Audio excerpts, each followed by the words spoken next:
Om Shanti 21 August 2024 प्रातः मुरली बाबा कहते मीठे बच्चे तुम्हें माने चैतन्य लाइट हाउस अर्थात बती घर तुमको समस्त को बाबांकर परिचय देवाकु हेबो एवं घरर रास्ता देखाइबाकु हेबो।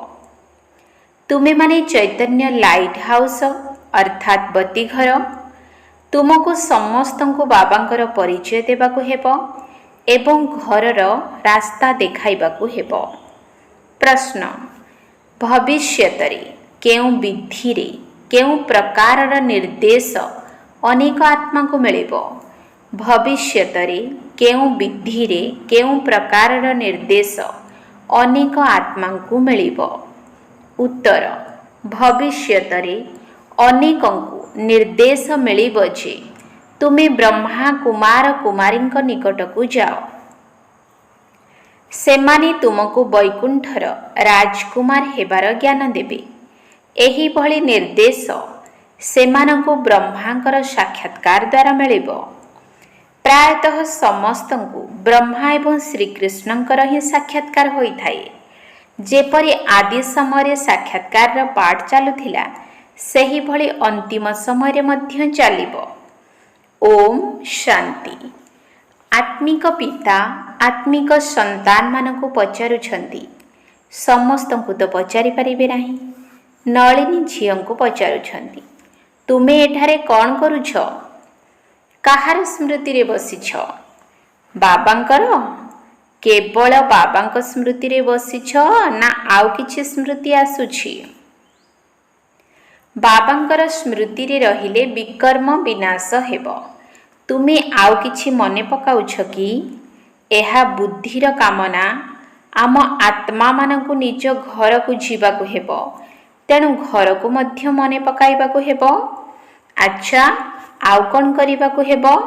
कोन घर को जाई बसी रहिबे? विष्णु को हाथ रे स्वदर्शन चक्र देखाइछंती ना, तार अर्थ मध्य बाबा एबे बुझाउछंती। स्व अर्थात आत्मा को 84 जन्म चक्रर दर्शन हेला तेणु सही चक्र को बुद्धि रे घुराइबाकु हेबो। तुमे माने जानिछ आमे 84 जन्मर चक्र पूरा करी घर को फेरिबा। पुणी सेठारु सत्य जुग को पाठ बजाइबा पई आसीबा। पुणी 84 जन्मर चक्र लगाइबा। विष्णुकर हाथ रे कौनसी चक्र न थाए। सी तो सत्य जुगर देवता अटंती। ताकु विष्णु पुरी कुह बा लक्ष्मी नारायण पुरी कुह किंबा स्वर्ग कुह। स्वर्ग रे लक्ष्मी नारायणकर राज्य थिला। जदि ताकु राधा कृष्णकर राज्य कहुछ तेबे एहा भूल करुछ। राधा कृष्णकर राज्य न थाए काहेकि ना उभय अलगा अलगा राजधानी राजकुमार राजकुमारी थिले। पुणी स्वयंवर परे राजधानी मालिक हुअंती। दुनिया रे विष्णु को जो चक्र देइछंती सही चक्र तुमर अटे। तेणु एठारे जेतेबेले बसुछ केवल शांति रे अर्थात निसंकल्प होई बसी रुह नाही। स्वर्ग को मध्य मने पकाइबाकु हेबो। सेथिपाई एही चक्र देखाइछंती। बाबा कहउछंती तुमे हेउछ चैतन्य लाइट हाउस। तुमर गोटिए आखिरे शांति धाम अन्य आखिरे सुख धाम रहिछि। उभय को मने पकाइबाकु पड़िबो। बाबांक स्मृति द्वारा पाप नाश करिबाकु हेबो। घर को मने पकाइले घर को चली जीवो। पुणी ता सहित चक्र को मने पकाइबाकु हेबो। एही सारा सृष्टि चक्रर ज्ञान तुम पाखरे ही अछि। तुमे माने ही 84 जन्मर चक्र लगाइछ। मृत्यु लोकरे तुमर एहा अंतिम जन्म। नुआ दुनिया को अमर लोक कहा जाए। अमर अर्थात तुमे सर्वदा जीवित रहुछ। तुमर केबे भी मृत्यु हेउ नाही। एठारे तो बसी थाउ थाउ अचानक मृत्यु होई जाउछि। एठारे केते बेमारी हेउछि सेठारे किंतु मरिबार डर न थाए कारण ताहा अमर लोक अटे। तुमे वृद्ध हेले मध्य ज्ञान थिबो जे मो जाई गर्भ महल रे प्रवेश करिबी। ଏବେ ତ ଗର୍ଭ ଜେଲକୁ ଯାଉଛନ୍ତି। ସେଠାରେ ତ ଗର୍ଭ ମହଲ ହୋଇଥାଏ, କାରଣ ସେଠାରେ କୌଣସି ପାପକର୍ମ କରନ୍ତି ନାହିଁ, ଯେଉଁଥିପାଇଁ ଦଣ୍ଡ ଭୋଗିବାକୁ ପଡ଼ିବ। ଏଠାରେ ତ ପାପକର୍ମ କରି ଚାଲିଛନ୍ତି, ସେଥିପାଇଁ ଗର୍ଭ ଜେଲରୁ ବାହାରୁଛନ୍ତି, ପୁଣି ପାପକର୍ମ କରିବାରେ ଲାଗି ପଡ଼ୁଛନ୍ତି। ଏହା ପାପ ଆତ୍ମାମାନଙ୍କର ଦୁନିଆ, ଯେଉଁଠି କେବଳ ଦୁଃଖ ହିଁ ଦୁଃଖ ମିଳୁଛି। ସେଠାରେ ଦୁଃଖର ନାମ ହିଁ ନାହିଁ। ତେଣୁ ଗୋଟିଏ ଆଖିରେ ଶାନ୍ତିଧାମ ଏବଂ ଅନ୍ୟ ଆଖିରେ ସୁଖଧାମକୁ ଦେଖ। ଯଦିଓ ତୁମେମାନେ ଜନ୍ମ ଜନ୍ମାନ୍ତର ଜପ ତପ ଆଦି କରି ଆସିଛ, କିନ୍ତୁ ତାହା ଜ୍ଞାନ ନୁହେଁ, ତାହା ଭକ୍ତି ଅଟେ। ସେଥିରେ ସତୋପ୍ରଧାନ ହେବାର କୌଣସି ଉପାୟ ମିଳିନଥାଏ। କେହି ହେଲେ ବି ଜାଣିନାହାନ୍ତି, ବାସ୍ ଖାଲି ଶୁଣିଛନ୍ତି। କୃଷ୍ଣ ଭଗବାନ ବାଚ, ଦେହ ସହିତ ଦେହର ସବୁ ଧର୍ମକୁ ତ୍ୟାଗ କର। ଗୀତାର ଅକ୍ଷରକୁ ନିଜେ ପଢ଼ି ଅନ୍ୟମାନଙ୍କୁ ଶୁଣାଉଛନ୍ତି। ଏମିତି କହିନଥାନ୍ତି ତୁମେ ନିଜେ ଏହିପରି ହୁଅ। କେବଳ ପଢ଼ୁଛନ୍ତି ଯେ ଭଗବାନ ପତିତମାନଙ୍କୁ ପବିତ୍ର କରିବା ପାଇଁ ଆସିଥିବା ସମୟରେ ଏହି କଥା କହିଥିଲେ। ଗୀତାରେ କେବଳ ପରମପିତା ପରମାତ୍ମାଙ୍କ ନାମ ବଦଳରେ କୃଷ୍ଣଙ୍କ ନାମ ଲେଖିଦେଇଛନ୍ତି। ତେବେ କୃଷ୍ଣ ତ ରଥୀ ଅଟନ୍ତି ନା, ତାଙ୍କୁ କ'ଣ ରଥ ଅର୍ଥାତ୍ ଶରୀରର ଆବଶ୍ୟକତା ଅଛି କି? ସିଏ ତ ନିଜେ ଦେହଧାରୀ ଅଟନ୍ତି। ତେବେ କୃଷ୍ଣଙ୍କ ନାମ କିଏ ରଖିଛନ୍ତି? ଯେପରି ଷଷ୍ଠୀ ଅର୍ଥାତ୍ ଜନ୍ମର ଷଷ୍ଠ ଦିନରେ ସମସ୍ତଙ୍କର ନାମକରଣ କରାଯାଏ, କିନ୍ତୁ ବାବାଙ୍କୁ ତ କେବଳ ଶିବ ହିଁ କୁହାଯାଏ। ତୁମେ ଆତ୍ମାମାନେ ଜନ୍ମ ମରଣ ଚକ୍ରରେ ଆସୁଛ, ତେଣୁ ତୁମର ଶରୀରର ନାମ ପରିବର୍ତ୍ତନ ହେଉଛି। ଶିବ ବାବା ତ କେବେ ଜନ୍ମ ମରଣରେ ଆସୁନାହାନ୍ତି, ସିଏ ସର୍ବଦା ଶିବ ହିଁ ଅଟନ୍ତି। ଯେତେବେଳେ ବିନ୍ଦୁ ଲେଖନ୍ତି ତାକୁ ଶିବ ବୋଲି କୁହନ୍ତି। ଆତ୍ମା ବିନ୍ଦୁ ତ ବହୁତ ସୂକ୍ଷ୍ମ ଅଟେ। ଯଦି ଆତ୍ମାର ସାକ୍ଷାତକାର ହୁଏ, ତେବେ ମଧ୍ୟ କେହି ବୁଝିପାରିବେ ନାହିଁ। ଦେବୀଙ୍କର ଯଦି ସାକ୍ଷାତକାର କରନ୍ତି, ତେବେ ଖୁସି ହୋଇଯାଆନ୍ତି। ଆଚ୍ଛା, ତାପରେ ପୁଣି କ'ଣ ହୁଏ? ପ୍ରାପ୍ତି ତ କିଛି ହୁଏ ନାହିଁ, କାରଣ ଅର୍ଥ କିଛି ଜାଣିନାହାନ୍ତି। କେବଳ ନବଧା ଭକ୍ତି କଲେ ଦର୍ଶନ ମିଳେ, ସେଥିରେ ହିଁ ସେମାନେ ଖୁସି ହୋଇଯାଉଛନ୍ତି। ବାକି ଏହା ଦ୍ୱାରା ମୁକ୍ତି ଜୀବନ ମୁକ୍ତିର କଥା ତ କିଛି ନାହିଁ। ତାହା ହେଉଛି ଭକ୍ତି ମାର୍ଗ। ଏଠାରେ ଏହା ହେଉଛି ଜ୍ଞାନ ମାର୍ଗ। ଏଠାରେ ସାଧାରଣତଃ ବ୍ରହ୍ମାଙ୍କର କିମ୍ବା ଶ୍ରୀକୃଷ୍ଣଙ୍କର ସାକ୍ଷାତକାର କରିଥାନ୍ତି। କହିବେ ଏହି ବ୍ରହ୍ମାଙ୍କ ନିକଟକୁ ଯାଅ, ତେବେ ତୁମେ କୃଷ୍ଣପୁରୀ ବା ବୈକୁଣ୍ଠପୁରୀକୁ ଯିବ। ଲକ୍ଷ୍ମୀ ନାରାୟଣଙ୍କର ମଧ୍ୟ ସାକ୍ଷାତକାର ହୋଇପାରିବ। ଏପରି ନୁହେଁ ଯେ ସାକ୍ଷାତକାର ହେବା ଅର୍ଥ ସଦ୍ଗତିକୁ ପ୍ରାପ୍ତ କରିବା। ତାହା ତ କେବଳ ସେଠାକୁ ଯିବାର ଇସାରା। ଆଗକୁ ଗଲେ ଅନେକଙ୍କୁ ସାକ୍ଷାତକାର ହେବ, ନିର୍ଦ୍ଦେଶ ମିଳିବ। ତୁମର ତ୍ରିମୂର୍ତ୍ତିର ଚିତ୍ର ଖବରକାଗଜରେ ଛପାଯାଉଛି, ବ୍ରହ୍ମା କୁମାରୀମାନଙ୍କର ନାମ ମଧ୍ୟ ଛପାଯାଉଛି। ତେବେ ଅନେକଙ୍କୁ ବ୍ରହ୍ମାଙ୍କର ହିଁ ସାକ୍ଷାତକାର ହେବ ଯେ ୟାଙ୍କ ନିକଟକୁ ଗଲେ ତୁମକୁ ବୈକୁଣ୍ଠର ରାଜକୁମାର ହେବାର ଜ୍ଞାନ ମିଳିବ। ଯେପରି ଅର୍ଜୁନକୁ ବିଷ୍ଣୁଙ୍କର ଏବଂ ବିନାଶର ସାକ୍ଷାତକାର ହୋଇଥିଲା। ବାବା କହୁଛନ୍ତି ତୁମକୁ କମଳ ପୁଷ୍ପ ଭଳି ହେବାର ଅଛି, କିନ୍ତୁ ତୁମମାନଙ୍କର ସ୍ଥିତି ସ୍ଥାୟୀ ରହୁନାହିଁ। ସେଥିପାଇଁ ବିଷ୍ଣୁଙ୍କୁ ଅଳଙ୍କାର ଦେଇଛନ୍ତି, ନଚେତ୍ ଦେବତାମାନଙ୍କର ଶଙ୍ଖ ଆଦିର କ'ଣ ଆବଶ୍ୟକତା ଅଛି? ମୁଖ ଦ୍ୱାରା ଶୁଣାଇବାକୁ ହିଁ ଶଙ୍ଖ ଧ୍ୱନି କୁହାଯାଏ। କମଳ ପୁଷ୍ପର ରହସ୍ୟ ମଧ୍ୟ ବାବା ବୁଝାଉଛନ୍ତି। ତୁମେ ବ୍ରାହ୍ମଣମାନେ ବର୍ତ୍ତମାନ କମଳ ପୁଷ୍ପ ସମାନ ହେବାକୁ ଯାଉଛ। ଗଦା ହେଉଛି 5 ବିକାର ରୂପୀ ମାୟା ଉପରେ ବିଜୟ ପ୍ରାପ୍ତ କରିବାର ଚିହ୍ନ।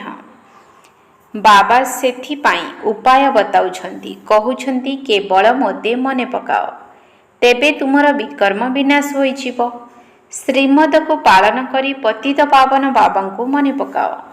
ଏକମାତ୍ର ବାବାଙ୍କ ବ୍ୟତୀତ ଆଉ କେହି ବି ପତିତ ପାବନ ନୁହନ୍ତି। ବାବା କହୁଛନ୍ତି ସମସ୍ତଙ୍କୁ ଏହି ଶରୀରରୁ ମୁକ୍ତ କରାଇ ପବିତ୍ର ଦୁନିଆକୁ ନେଇଯିବା ପାଇଁ ମୋତେ ତୁମେମାନେ ଡାକୁଛ। ତେଣୁ ବାବା ହିଁ ଆସି ସବୁ ଆତ୍ମାମାନଙ୍କୁ ପତିତରୁ ପବିତ୍ର କରୁଛନ୍ତି। କାହିଁକି ନା ଅପବିତ୍ର ଆତ୍ମା ଶାନ୍ତିଧାମ ଘରକୁ କିମ୍ବା ସ୍ୱର୍ଗକୁ ଯାଇପାରିବ ନାହିଁ। ବାବା କହୁଛନ୍ତି, ଯଦି ପବିତ୍ର ହେବାକୁ ଚାହୁଁଛ ତେବେ ମୋତେ ମନେ ପକାଅ। ମୋର ସ୍ମୃତି ଦ୍ୱାରା ହିଁ ତୁମର ପାପ ନାଶ ହେବ। ମୁଁ ତୁମକୁ ପ୍ରତିଶ୍ରୁତି ଦେଉଛି। ସମସ୍ତେ ଡାକୁଛନ୍ତି ନା, ହେ ପତିତ ପାବନ ଆସ, ଆମକୁ ପାବନ କରି ନୂଆ ଦୁନିଆକୁ ନେଇଯାଅ। ତେବେ ସମସ୍ତେ କିପରି ଯିବେ? ବାବା ଏଥିପାଇଁ କେତେ ସହଜ କଥା ବୁଝାଉଛନ୍ତି। ବାବା ହିଁ ସହଜ ଜ୍ଞାନ ଏବଂ ସହଜ କଥା ବୁଝାଉଛନ୍ତି। କହୁଛନ୍ତି, କର୍ମଧନ୍ଦା କରୁଥିବା ସମୟରେ ମଧ୍ୟ ମୋତେ ମନେ ପକାଅ। ଯଦିଓ ଚାକିରି କରୁଛ, ଭୋଜନ ପ୍ରସ୍ତୁତ କରୁଛ, ତେବେ ମଧ୍ୟ ବାବାଙ୍କ ସ୍ମୃତିରେ ରହି କର। ତେବେ ଭୋଜନ ମଧ୍ୟ ଶୁଦ୍ଧ ହୋଇଯିବ। ସେଥିପାଇଁ ଗାୟନ କରାଯାଉଛି ଯେ ବ୍ରହ୍ମା ଭୋଜନ ପ୍ରତି ଦେବତାମାନଙ୍କର ଶ୍ରଦ୍ଧା ଥାଏ। ଏହି କନ୍ୟାମାନେ ମଧ୍ୟ ସୂକ୍ଷ୍ମ ଲୋକକୁ ଭୋଗ ନେଇଯାଉଛନ୍ତି। ସେଠାରେ ସଭା ବସିଥାଏ। ବ୍ରାହ୍ମଣ ଏବଂ ଦେବତାମାନଙ୍କର ମେଳା ଲାଗିଥାଏ। ସେଠାକୁ ସେମାନେ ଭୋଜନ ସ୍ୱୀକାର କରିବାକୁ ଆସନ୍ତି। ଦୁନିଆର ବ୍ରାହ୍ମଣ ଯେତେବେଳେ ଭୋଜନ ଖାଇବା ଆରମ୍ଭ କରନ୍ତି, ପ୍ରଥମେ ମନ୍ତ୍ର ଜପିଥାନ୍ତି। ବ୍ରହ୍ମା ଭୋଜନର ବହୁତ ମହିମା ଅଛି। ସନ୍ନ୍ୟାସୀମାନେ ତ ବ୍ରହ୍ମଙ୍କୁ ମନେ ପକାନ୍ତି। ତାଙ୍କର ଧର୍ମ ହିଁ ଅଲଗା ଅଟେ। ସେମାନେ ହେଉଛନ୍ତି ହଦ୍ର ସନ୍ନ୍ୟାସୀ। ସେମାନେ କହୁଛନ୍ତି, ଆମେ ଘର ଦ୍ୱାର ସମ୍ପତ୍ତି ସବୁକିଛି ଛାଡ଼ି ଦେଇଛୁ, କିନ୍ତୁ ଏବେ ସହରରେ ରହୁଛନ୍ତି। କିନ୍ତୁ ତୁମର ହେଉଛି ବେହଦ୍ର ସନ୍ନ୍ୟାସ।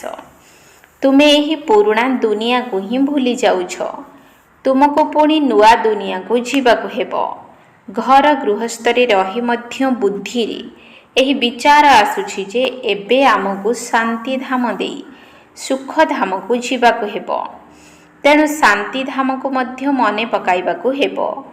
ବାବାଙ୍କୁ, ଶାନ୍ତିଧାମକୁ ଏବଂ ସୁଖଧାମକୁ ମନେ ପକାଉଛ ନା?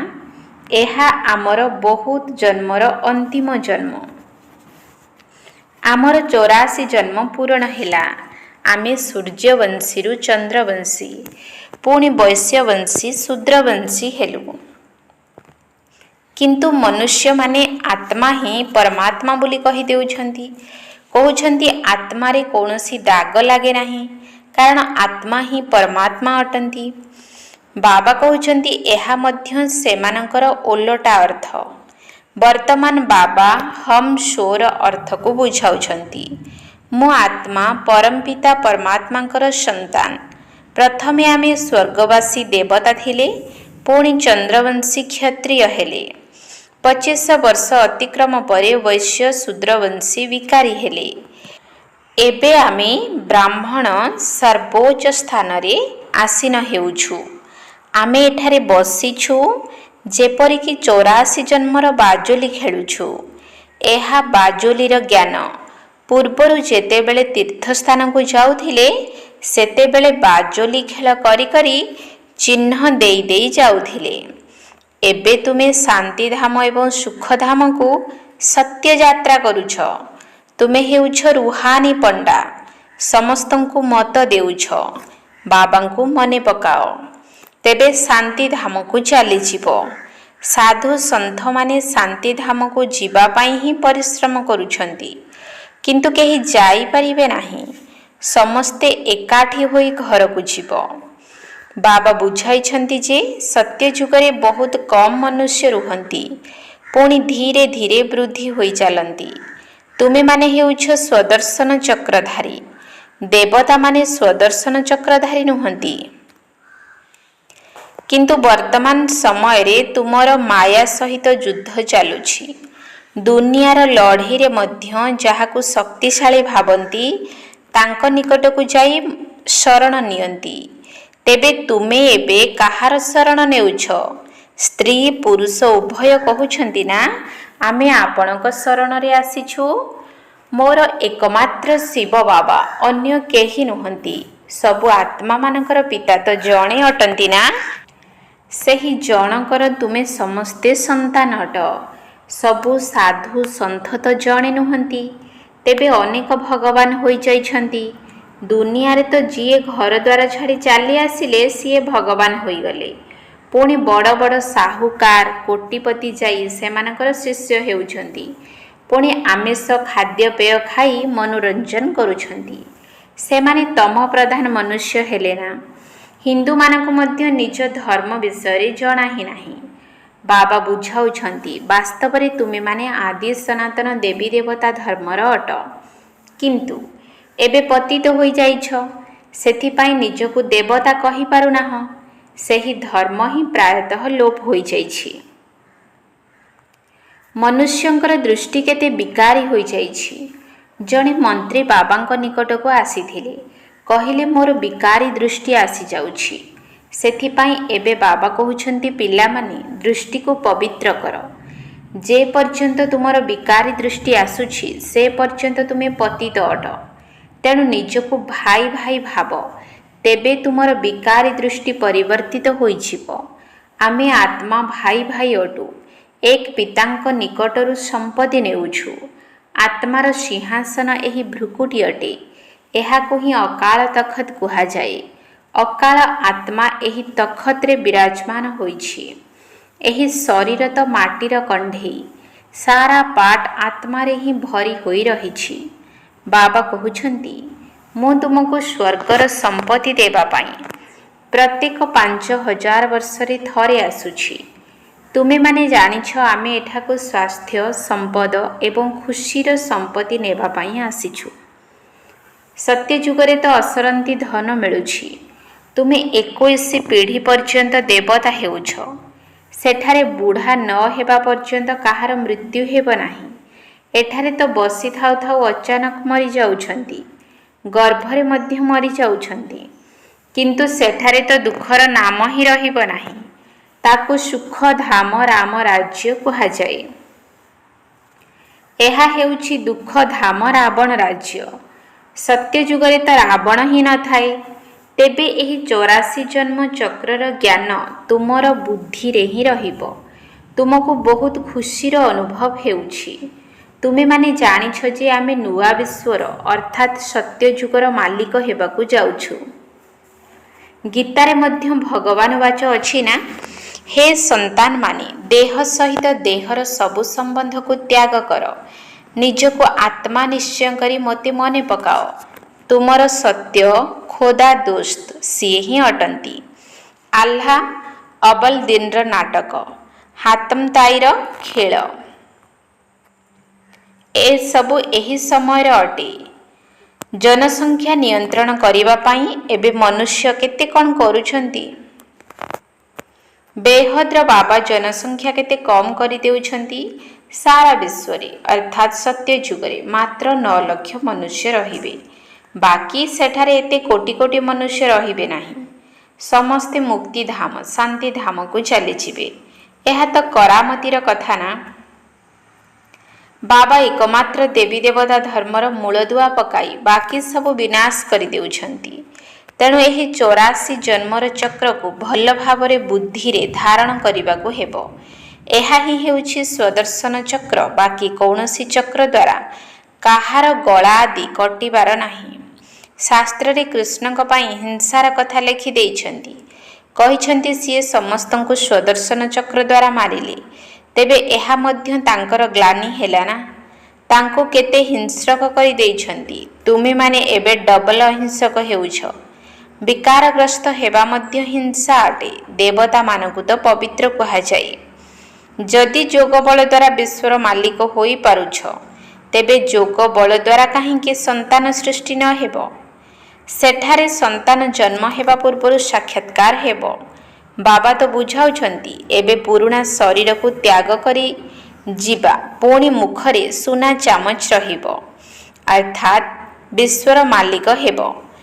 ତୁମେ ମଧ୍ୟ ଜାଣୁଛ ଯେ ଆମେ ଅମର ଲୋକରେ ଜନ୍ମ ନେବୁ। ତେଣୁ ଆମ ମୁଖରେ ମଧ୍ୟ ସୁନାର ଚାମଚ ରହିବ। ଗରିବ ପ୍ରଜା ମଧ୍ୟ ଆବଶ୍ୟକ ନା। ସେଠାରେ ଦୁଃଖର କୌଣସି କଥା ହିଁ ରହିବ ନାହିଁ। ପ୍ରଜାଙ୍କ ପାଖରେ କ'ଣ ଏତେ ଧନ ଆଦି ରହିଥାଏ କି? କିନ୍ତୁ ହଁ, ସୁଖ ରହିବ। ଆୟୁଷ ମଧ୍ୟ ଦୀର୍ଘ ହେବ। ସେଠାରେ ରାଜା, ରାଣୀ, ପ୍ରଜା ସମସ୍ତଙ୍କର ଆବଶ୍ୟକତା ରହିଛି ନା। ଆଚ୍ଛା, मीठा मीठा शिकिलधे संतान मानक प्रति माता पिता बाप दादांकर मधुर स्नेह संपन्न शुभेच्छा एवं सुप्रभात। आत्मिक पितांकर आत्मिक संतान मानकु नमस्ते। आत्मिक संतान मानकर आत्मिक बाप दादांकु नमस्ते नमस्ते नमस्ते सुप्रभात। धारणा पाई मुख्य सार 1 नंबर पॉइंट। बाबा को मने पकाइबा सहित खुशी रे रहिबा पाई 84 जन्मर चक्र को मध्य मने पकाइबा को हेबो। स्वदर्शन चक्र घुराइबा को हेबो। भगवान को निजर प्रकृत साथी करिबा को हेबो। बाबा को मने पकाइबा सहित खुशी रे रहिबा पाई 84 जन्मर चक्र को मध्य मने पकाइबा को हेबो। स्वदर्शन चक्र घुराइबा को हेबो। भगवान को निजर प्रकृत साथी करिबा को हेबो। 2 नंबर पॉइंट। डबल अहिंसक हेबा पाई विकारी दृष्टि को परिवर्तन करी पवित्र दृष्टि धारण करिबा को हेबो। आमे सब आत्मा भाई भाई अटू एही भली अभ्यास करिबा को हेबो। डबल अहिंसक हेबा पाई विकारी दृष्टि को परिवर्तन करी पवित्र दृष्टि धारण करिबा को हेबो। आमे सब आत्मा भाई भाई अटू एही भली अभ्यास करिबा को हेबो। वरदान। सर्वशक्तिमान पितांकु निजर जुगल रूपरे साथी रे रखुथिबा सफलता मूरत हुओ। सर्वशक्तिमान पितांकु निजर जुगल रूपरे साथी रे रखुथिबा सफलता मूरत हुओ। जेउ पिल्लामानंक सहित सर्वशक्तिमान बाबा जुगल रूपरे अछंती सेमानंकर सर्वशक्ति उपरे संपूर्ण अधिकार रहिछि एवं जेउठारे सर्वशक्ति गुड़िक रहिछि सेठारे सफलता न मिलिबा असंभव अटे।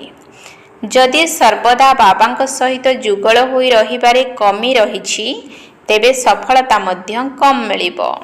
तेनु सर्वदा संगरे रहुथिबा साथींकु जदि निजर जुगल बा जुड़ी रूपरे साथी रे रखिबो तेबे सफलता तुमर जन्मसिद्ध अधिकार अटे। काहेकि ना सफलता मास्टर सर्वशक्तिमान आत्मार आगरे पछरे घूरी बुलु थाए। स्लोगान। सच्चा वैष्णव सेही माने अटंती जेउ माने विकार रूपी आवर्जना को स्पर्श करंती नाही।